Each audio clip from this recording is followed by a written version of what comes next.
Ready? लिखिएगा। सभापति महोदय, ये शब्द मेरे नहीं हैं बल्कि राष्ट्रपिता के हैं, जो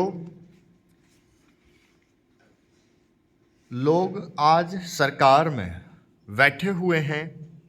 क्या वे अपने दिल में सोचेंगे कि यह देशद्रोह शब्द बालकों को अंग्रेजी पढ़ाने के लिए राष्ट्रपिता का कहा हुआ है? आज 54 वर्ष देश को स्वतंत्र हुए हो गए हैं, लेकिन राष्ट्रपिता की इस बात पर आज तक ध्यान नहीं दिया गया है। अंग्रेजी भाषा को पढ़ाना क्यों बंद नहीं किया गया और उसको दैनिक कार्यों में क्यों प्रयोग में लाया जाता है?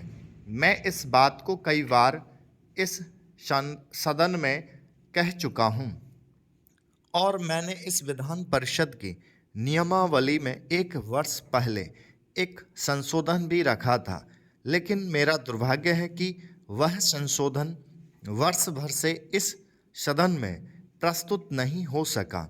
मेरी अपनी राय है कि कम से कम दैनिक कार्यों के लिए यदि सरकार अंग्रेजी भाषा पर बंधन लगा दे तो बहुत अच्छा हो, और जो यह अनुशासनहीनता है वह भी समाप्त हो जाए।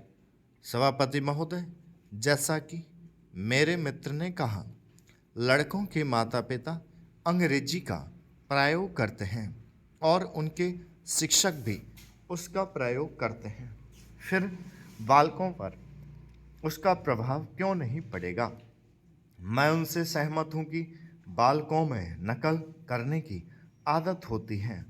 जैसा वे अपने बड़ों को करते देखते हैं वैसा ही वे करते हैं। अगर हम कोई बुरा काम करेंगे तो उसका प्रभाव बालकों पर अवश्य पड़ेगा। आप देखेंगे कि जिस मनोवृत्ति के माता पिता और शिक्षक होते हैं उसी प्रकार के बालक भी होते हैं। हम दूसरों को तो परामर्श दे देते हैं, लेकिन स्वयं पर उस का अनुपालन नहीं करते। इसके साथ ही साथ हमको शिक्षा प्रणाली की ओर भी ध्यान देना है। शिक्षा के जिन तरीकों को आजकल अपनाया जा रहा है वे वास्तव में लाभकारी नहीं है। सरकार की ओर से इस प्रकार का आदेश होना चाहिए कि 14 वर्ष तक बालकों को अपनी मातृभाषा में ही शिक्षा दी जाएगी और दैनिक कार्यों में भी अंग्रेजी का प्रयोग नहीं होगा। इस प्रस्ताव में अनेक महत्वपूर्ण बातों की ओर ध्यान दिलाया गया है। मैं समझता हूँ कि जब माननीय मंत्री जी इसका उत्तर देंगे तो कह देंगे कि हम बहुत सी बातों पर कार्यान्वयन कर रहे हैं, लेकिन मैं समझता हूँ कि उन पर कोई कार्यान्वयन नहीं हो रहा है। सभापति महोदय, आज हमारे देश में जो ऊपर से लेकर नीचे तक शिक्षा दी जा रही है उसमें व्यवस्था ही एक कारण है जिसकी वजह से शिक्षा का स्तर गिरता जा रहा है। मेरा अपना विचार है कि जो शिक्षा प्रणाली है और जिस रूप में शिक्षा दी जा रही है वही अनुशासनहीनता का भी कारण है। अपने देश और प्रदेश में हर एक की अपनी अपनी भाषा है और वह बालक जो इस देश में पैदा हुआ है, जो अपनी मातृभाषा की गोद में पला है, उसको यदि अपनी मातृभाषा में ही शिक्षा दी जाए तो मेरा विचार है कि शिक्षा का स्तर ठीक हो सकता है।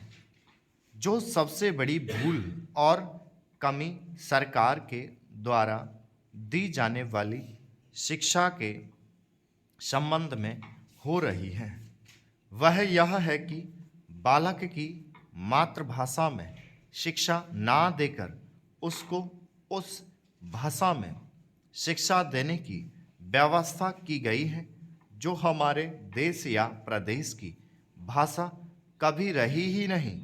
मेरा अभिप्राय विदेशी भाषा अंग्रेजी से है। मैं यह मानकर चलता हूँ कि जब से यह भाषा इस देश में आई है, चाहे वह किसी कारण से आई हो, इसे आप भी और इस माननीय सदन के सदस्य भी जानते हैं कि उससे बुरे परिणाम ही निकले हैं। कोई भलाई नहीं हुई है। इस देश को जो हानि हुई है वह किसी से छिपी नहीं है। हम देख रहे हैं कि हमारे यहाँ जितना फैशन बढ़ रहा है और जितनी वेशभूषा बिगड़ रही है वह सब अंग्रेजी भाषा के ही कारण है। जिस समय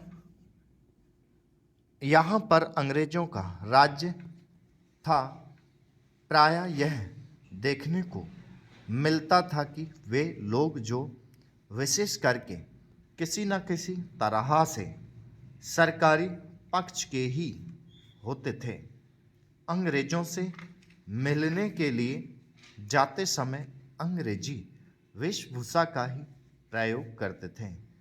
परंतु यह इस प्रदेश और इस देश का दुर्भाग्य है कि अंग्रेजों का राज्य समाप्त हो जाने के बाद भी लोग उनकी वेशभूषा को पहनते चले जा रहे हैं।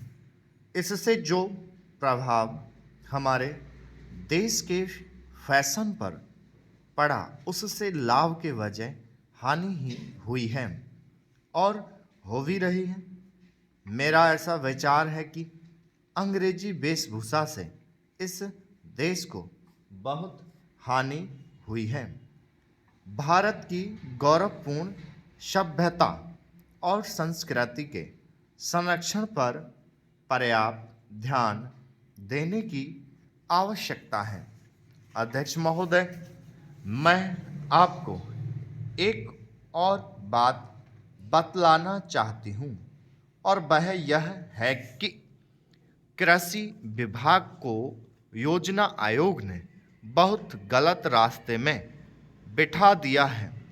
उन लोगों के पास लड़ने के लिए दम नहीं है और देश में खाद्यान्न का उत्पादन बढ़ाने के लिए जो योजनाएं चाहिए और उनके लिए जो धनराशि चाहिए वे उनको पूरी तरह संस्वीकृत नहीं करा पाते हैं। कृषि विभाग तो जमीन की तरह आधार होता है और उसी पर देश के लिए पर्याप्त अन्न पैदा करने का महान भार है। इसलिए यह बहुत आवश्यक है कि अधिक अन्न उपजाने के मार्ग में जो भी आवश्यक कदम यह विभाग उठाना चाहे उसमें किसी तरह की रुकावट ना हो। बहुत सी हड़तालें हो सकती हैं, मजदूर काम से वरी हो सकते हैं, लेकिन किसी भी हालत में वे खाने से वरी नहीं हो सकते। अब हम देखते हैं कि मिलों और कारखानों में हड़तालें हो जाती हैं, छुट्टी हो जाती है, तो आम काम के दिनों की अपेक्षा लोग उन दिनों में ज़्यादा खाना खाते हैं, ज़्यादा दावतें करते हैं। आज यह हमारे लिए यह सर्वाधिक महत्व का विषय है कि हमारा अन्न का उत्पादन उस गति से बढ़े ताकि हम अपनी खपत से अधिक उत्पादन कर उसका निर्यात कर सकें।